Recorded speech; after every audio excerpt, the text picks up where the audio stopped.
KZTV modifie le format de publicité pour les paris après une enquête de la Sénacom. Tout le monde parle des publicités de paris de KZTV pendant la coupe, n'est-ce pas? Parce que les commentateurs incitent les gens à parier sur certains résultats.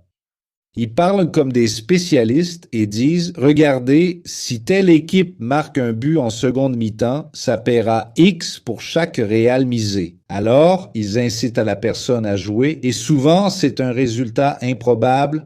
Par exemple, il y a eu le cas du match du Canada où le score était de 3-0 pour le Canada et ils ont insisté pour inciter les gens à parier sur un petit but de l'adversaire du Canada. Et le match s'est terminé à 6-0. Tous ceux qui ont suivi la suggestion de l'expert ont perdu de l'argent.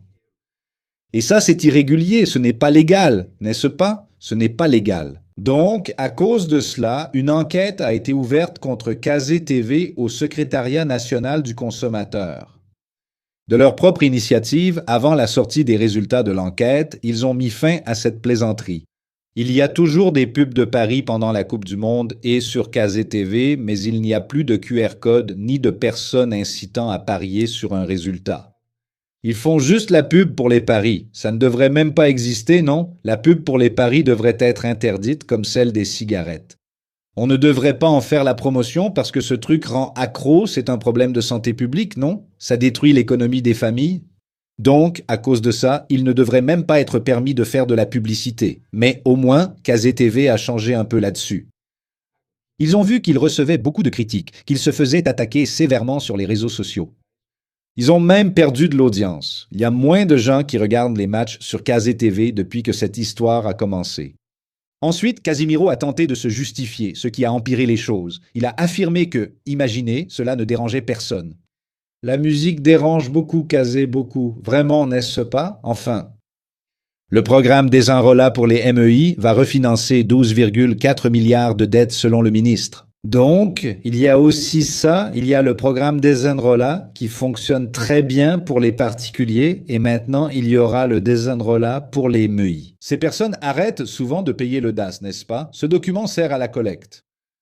Ils accumulent ainsi des dettes envers le gouvernement fédéral. Et maintenant, ils vont accorder jusqu'à 70% de remise sur les dettes et en plus permettre un paiement échelonné qui doit être réglé en plus de 140 mois. Donc, c'est un super refinancement pour ceux qui sont endettés et qui sont micro-entrepreneurs, n'est-ce pas? Et avec une remise énorme pour vraiment permettre aux gens de se débarrasser de cette dette et réduire l'endettement des Brésiliens. C'est déjà en fonctionnement. En ce qui concerne le programme Desenrola pour les particuliers, beaucoup de gens ont déjà réglé leur situation, leurs dettes sont déjà résolues, mais vraiment beaucoup de gens, des millions de personnes, et maintenant ça arrive pour ceux qui sont micro-entrepreneurs individuels, qui ont aussi besoin d'un coup de pouce. Le gouvernement continuera d'apporter ce soutien.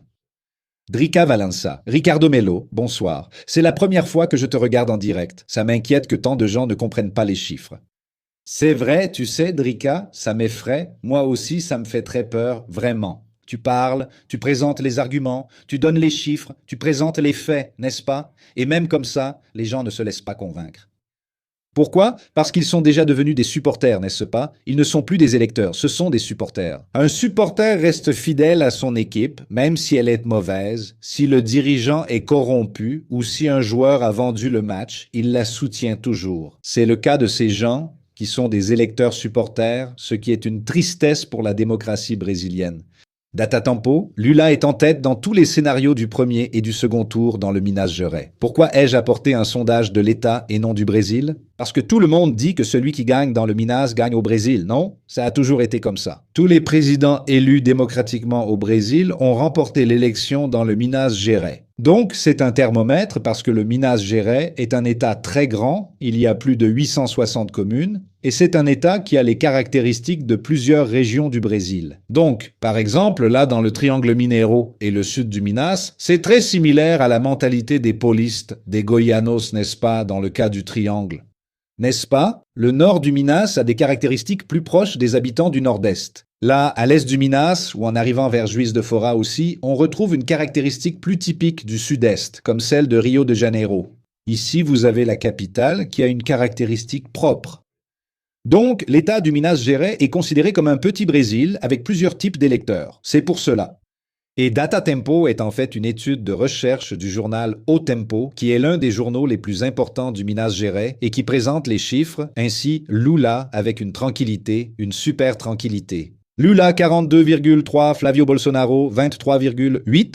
Ça, dans un scénario où il y a plein de candidats, plein de petits partis, n'est-ce pas? Alors, quand on descend un peu plus bas ici, en retirant les petits partis, Lula 42,7, Flavio Bolsonaro 25,2. Et alors, quand on passe au second tour, tu vois, Lula 52, Flavio Bolsonaro 35,1. C'est une différence flagrante, vraiment très grande, n'est-ce pas? Donc, c'est Minas Gerais. Si, en effet, si c'est vrai que celui qui gagne au Minas Gerais gagne l'élection, alors Lula est très bien placé parce qu'il a plus de 20 points d'avance sur Flavio Bolsonaro au premier tour. Et au second tour, il a 17 points d'avance, donc il gagne avec une tranquillité énorme, n'est-ce pas? Et tu vois que c'est le seul État où Zema atteint 10% des voix Minas Gerais, évidemment, n'est-ce pas? Il est gouverneur, il a été gouverneur pendant 2 mandats, il a là-bas son électorat, c'est le seul État où il est vraiment solidement en troisième position. En dehors de ça, il est à la traîne. S'il n'y avait pas ces 10% de Minas Gerais, il n'aurait même pas les 2 ou 3% qu'il affiche dans les sondages. Enfin, il y a une dernière nouvelle que je trouve très importante. Je ne parle pas souvent de sport, mais cette fois c'est nécessaire, non?